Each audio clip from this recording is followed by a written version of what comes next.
Guys, in the last video, we ran a 9.8 second pass, and that is absolutely too slow. So we brought this thing back into the shop, preparing to put it on the dyno and make 1,000 horsepower, and we ran into some issues. Let's figure it out.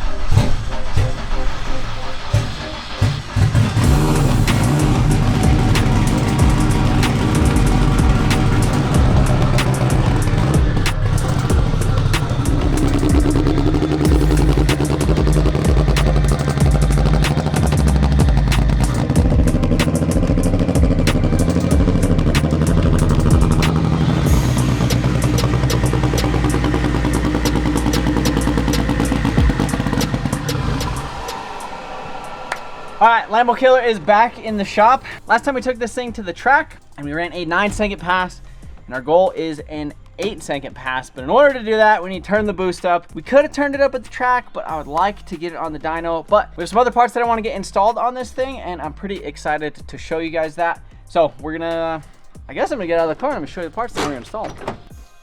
So like I said, we got some parts, and we got a fresh delivery from Artec. They make amazing turbo manifolds, and as of right now, we have this Sidewinder turbo manifold that used to have a T3 flange on it that I cut off. It has terrible wastegate priority, so we had to like put the wastegate on the turbine housing because it kept overboosting. And this is a new product that Artec just came out with, which is a top mount K-series manifold. This is technically their Big Daddy series of manifold, and this should place the turbo, if everything goes right back here. So this will bolt up, and then now the turbo will be back here, wastegate will be down below, and then it just kind of cleans up the piping, it changes some things, and I've always just kind of wanted the turbo back there. So there is tubular options of this, but there has never been a cast stainless investment cast process, and now we have the best of both worlds, which is a tubular flow design with a nice stainless heavy duty non-cracking manifold. So I guess let's pull that thing off and throw this thing on and see how it does.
All right, so as part of the new turbo manifold and turbo position, we have to do a completely new oil drain system off of the turbo.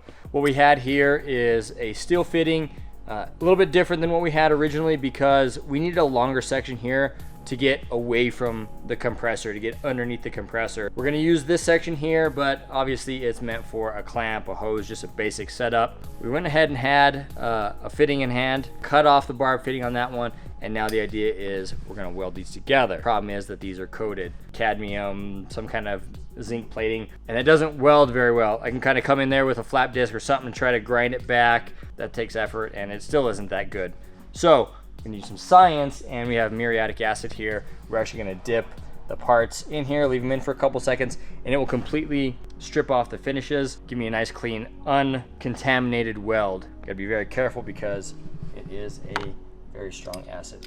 That one will take a little bit longer before it happens, but let's see if that one sizzles up a little bit quicker. Wow. So that is cadmium or zinc, I can't remember, but in any case, the acid is literally etching away that plating that's on top of the metals there. So once it's done sizzling, there's nothing left but just the raw steel. Go wash it, neutralize it in baking soda, water, and then I can get to welding and know that I'm not gonna have any kind of weird gases, and it's just gonna weld really well.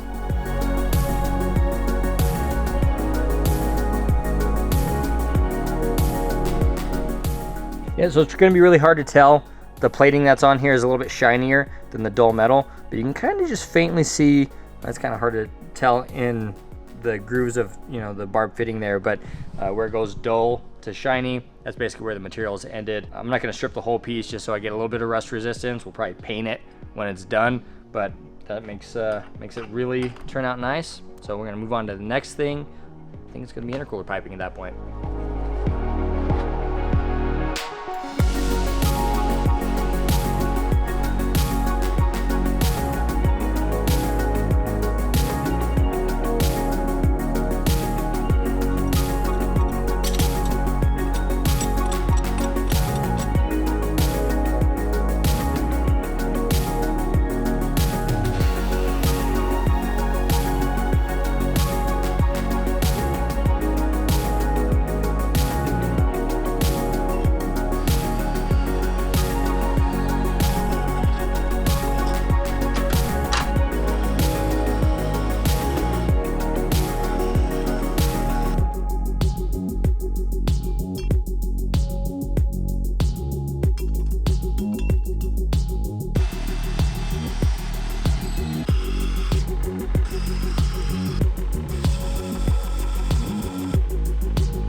All right, so basically, I want to go touch base on how we fit up intercooler piping and get really nice tight fit ups. Take you all the way through to the point of at least tacking, possibly even just welding the thing out. It's really important that aluminum stays clean while you're welding it. How do you go from having Sharpie markers indicating your lines to cleaning and scuffing it and making sure it's gonna all fit back together? Well, let's dive into it and I'm gonna show you how. So after everything's been fit up, we kind of take one piece at a time, cut, bend, extend, and get everything to fit as best we can. We're down to this last one here, and I wanted to show you how I'm gonna get that one cleaned, intact, and ready to weld. So I'm gonna move this over to the bench and you can join me. My tip is to actually use a box cutter, a knife, a sharp blade, something to actually gouge the lines into the intercooler piping. And as you can see, it's a very shallow scratch in the tube, and you only want to go about the width that your weld bead is going to be so you can incorporate that scratch into the welded zone. I'm going to move on to straightening that edge, because up to this point it was just cut on the bandsaw. I want to make sure it's a nice, tight, flat surface. So I'm going to jump over to our angle grinder. Normally speaking, you're not supposed to use an angle grinder and a cutting disc on aluminum. Cutting steel, the blade constantly resharpens itself, and that doesn't happen with aluminum. What I strongly recommend is actually using beeswax, or really any wax for that matter, and give your blade a nice liberal coat of wax. You would do the cutting edge and the flat surface here. So I'm going to coat this up and then go ahead and square up the cut ends of the tube. Using the wax basically coats and essentially contaminates the cutting disc, and what that allows is for the disc itself to basically glide over the surface of the aluminum without galling or getting hot and sticking to the aluminum. That way you get a nice clean cut without any contamination. Hit it with a quick deburr on the inside onto the Scotch-Brite. And this is where those marks really come in beneficial. And since I'm wrapped around the tube, I'm cleaning the inside, I'm cleaning the outside, and I'm cleaning the weld joint as well. And now if we look at our cut marks there, our scratches, I'm not sure if the camera will pick it up, but now I have an exact indication on where these two tubes are supposed to join, and there's no guesswork left in it. Cleaning aluminum is the most important part about getting a good clean weld, and that's the best way to move through this process real quickly.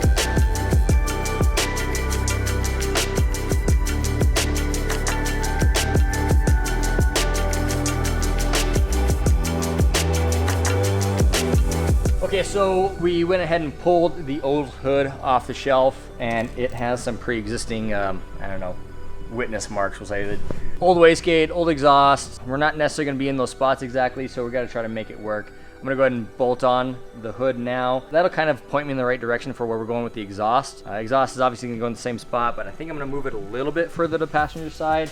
And eventually I think we're going to just block off the old wastegate location. Once we have the exhaust kind of know where we know it's going to be, we'll probably do some kind of dress up thing in the future to make it look really nice. Put some hardware in it so I know where it's going to be, and get onto the exhaust at that point.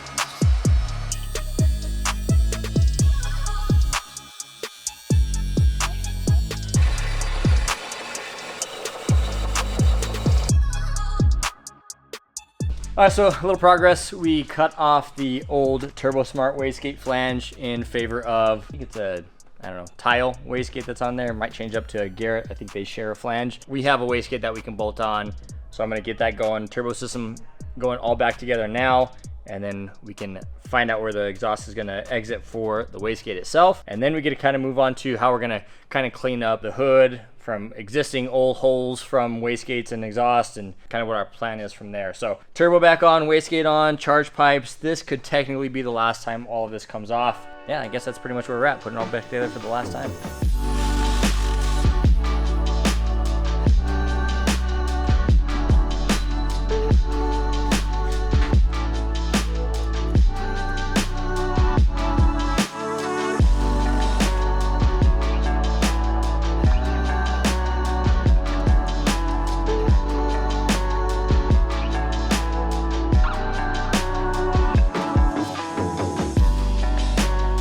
Now that the new wastegate is in place, manifold, everything is exactly where it's going to be at this point, we got to plan out the exit strategy for the wastegate itself. So trying to decide what's going to make the most sense, whether we come to the front side of the exhaust or the back side. At that point, it's just like an aesthetics thing. Kind of want to make sure that we keep away from things that could get hot or melty, like the engine harness right here. On the backside, there's really nothing that gets in the way, just packaging choices. So I might actually throw that decision on Trevor, since it's his car after all. So basically just down to a packaging idea. We could come up alongside the front of the exhaust and kind of basically do some sort of spiral that kind of puts us there. The only issue there is just with electrical stuff. The backside, we do have a bit of room that we can kind of come up here, but it's, you know, same thing. It's just a packaging issue, whatever you think. The back right there, okay. Probably. That's kind of what I was thinking too. So, what'd you find there, buddy? All right, it's like a lot of little pieces. You get a pick. Pick one. Wait, left or right? So left. My right. Right. Yeah, okay. I'll do your left. I hear some shuffling. All right, we'll make that work. Ready? Yeah, that makes that. You said you wanted to go around it and like do a spiral. I need some bends. So there you go. We got all the bends in the world. Dunsky. Look at that. Done. Cut a teardrop on the top. There you go. A little bend back that way. Yeah. Look at race. See, this is we're calling this GAD. Garrett aided design. Right? GAD. AutoGAD. That's done. That's the tube that we need. Done. Not the tube that you want. That's the tube that you need. That's the tube that we need. I do need to find the other stuff though. Vibrant right there, eh? Vibrant, yep. Vibrant UJ.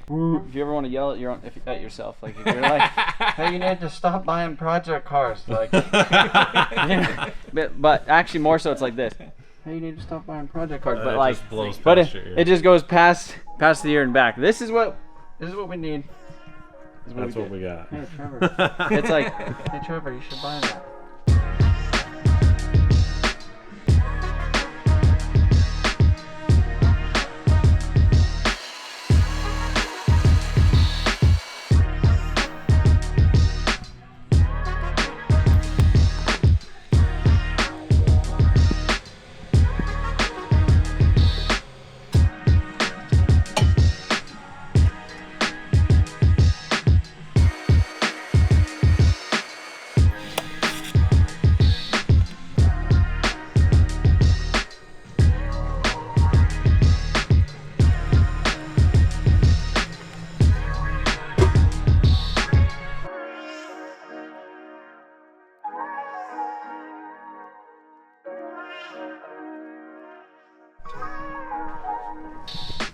All right, so that kind of puts a nice pin on the exhaust at this point. Wastegate and the turbo dump is pretty much done.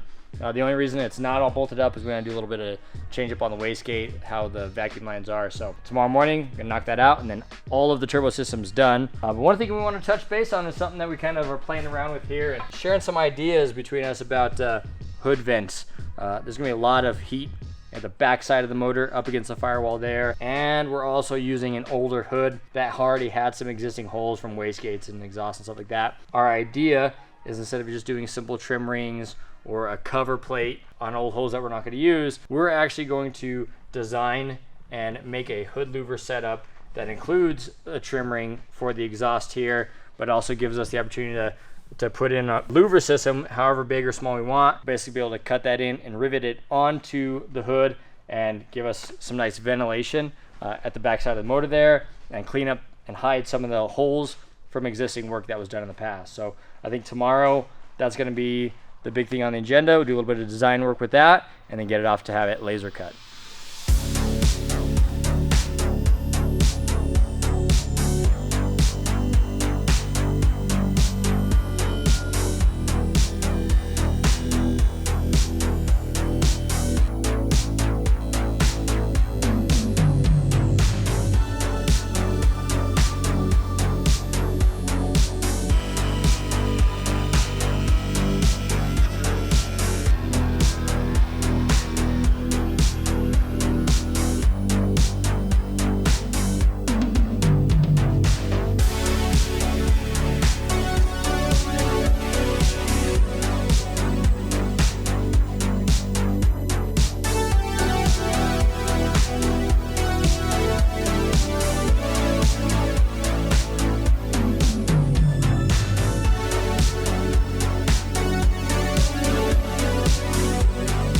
Civic.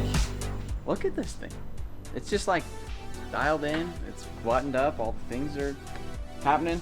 We got arrow catch hood latches, and they like are actually. Look at this. If this was me, I would have cut out the whole thing. There would have just been a empty thing with the latch there. Gary did a great job at that.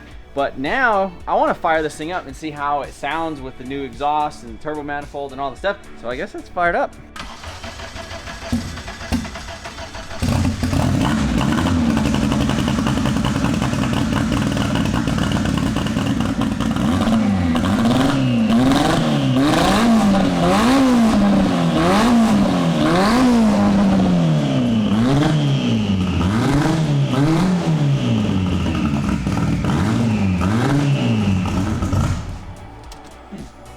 I don't know. It definitely sounds different. Like before, it sounded more like a Subaru. With this manifold, I feel like it sounds more like a Honda. Like it feels like a smoother, like raspiness to the exhaust note. Like it feels like a B series almost, versus like a K, which like with the unequal length of the other manifold sounded a lot different. So it sounds smoother in that aspect, but it does sound. I wonder if like valve lash or like something like that. Or maybe we just need to pull the plugs and look at them. We haven't compression tested it since the engine has been back in, so that's what we're gonna go ahead and do now. So we're gonna start with number one. Charles, do you know what you're doing? Left one and then start, right? And then just push it. Let it thump like 7 times.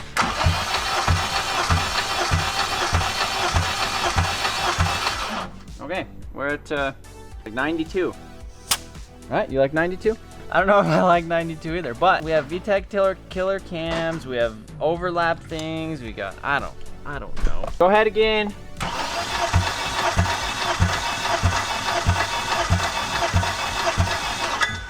Right at 100. Go ahead. Okay. Like 103. All right, go ahead.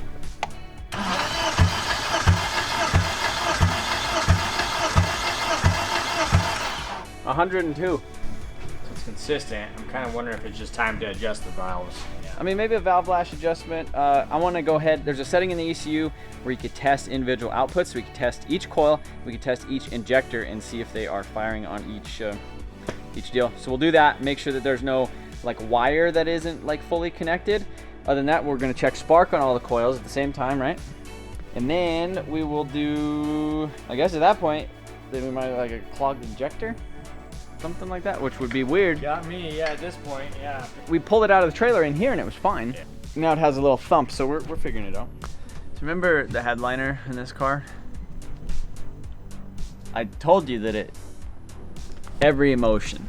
Like usually when you're at the track, you're like this. When you look at it, you're like, yep. No, you pull into the track right there. You go through, you're sitting on the staging lane, it doesn't start, and you make that one. Right now it started, and we're kind of doing this face because we don't know what happened. And if it starts again, then, and it runs smooth, you give them a wink because you knew that it would start, you know, I mean, why wouldn't it freaking start? And then this is the one that happens when you blow up your engine. Well, I don't like that one. I have experienced that one a couple times. I really do like, this is a good emotion and also a bad emotion too. This is passengers usually. This is usually me that's just usually me. Hey, I don't mean to interrupt you, but we're ready to start. Oh, you hear that? You hear the sauce? Are you gonna start? Charles! It's my fault.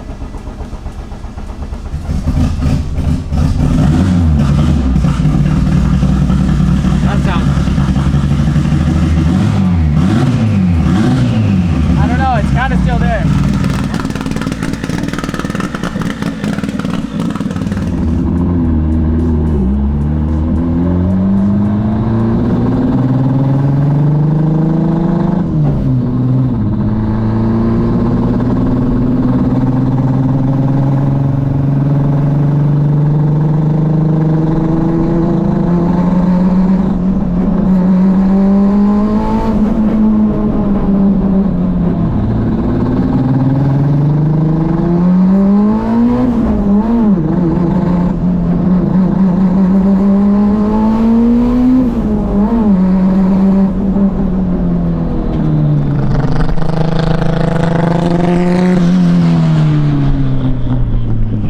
Sound great. No, that doesn't sound good at all. It's real choppy as he's leaving. What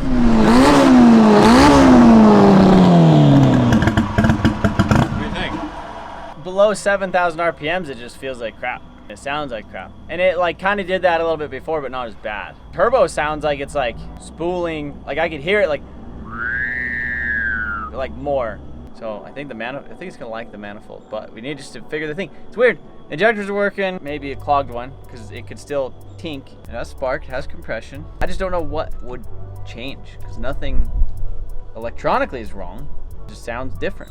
What is the next thing that would cause a thump? Would potentially be a clogged injector. So we're gonna go ahead and pull out the injectors. I have another set of Deechworks 2200s right here. Shout out to Deechworks. The Evo is on 2200s.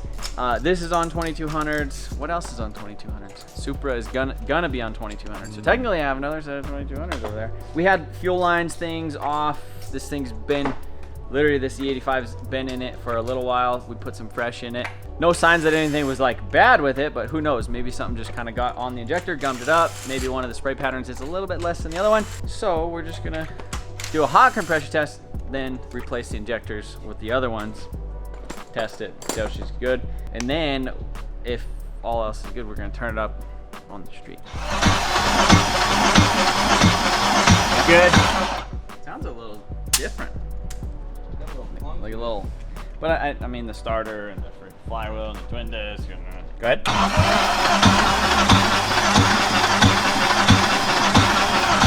120, 150, that'd be really cool, but we're all consistent. Big gaps, man. Big O-ring gap. Plus a lot of overlap on the cam too, so we're like, I don't know anything. Thinking about doing adjustable cam gears? Adjustable? Yeah. Oh. I don't know why. So you can adjust the overlap. We could do that. We could lock the VTC. We could just turn this thing into a B series. Why even mess with a K? Why are we messing with a K? You know why? I'll tell you why. Why? K is the way. Go ahead and crank it.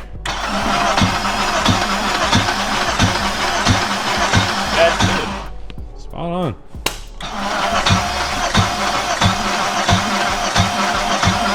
Okay, good.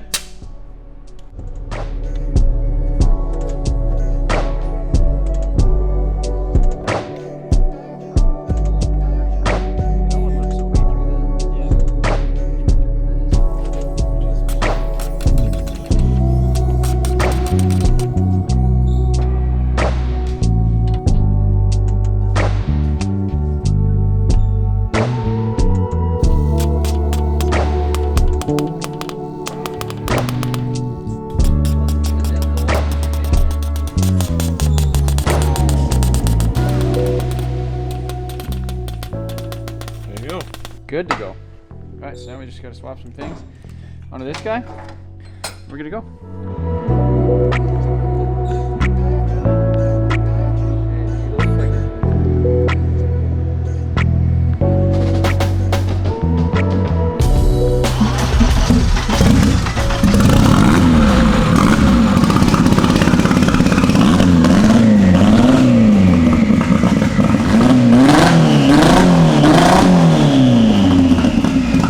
So as you can see, it is still a little bit thumpy, and now, like, what else can there be other than valve lash? That is the one thing that we haven't checked. It'll probably take us 20-30 minutes to go ahead and do the valve lash on here. So, you know, it's a fresh cylinder head, it's a fresh build, it has big thumpy VTEC killer cams, something could have came loose. We pull the valve cover, we're gonna check the valve lash on it. That is what, at this point, I feel like is the like, what else could it be? So we're gonna go ahead and pull valve cover and see what we find.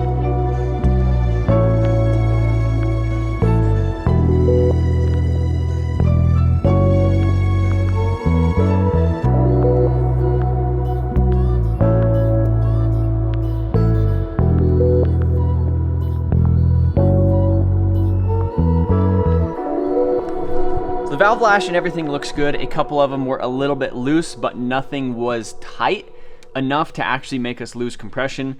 So I figured while we're here, go ahead and check timing. And what I found was it looks like we are about 1 tooth off on the crank gear down there on the bottom. So you can see right here, those guys are supposed to be touching each other, or at least pointing directly at each other.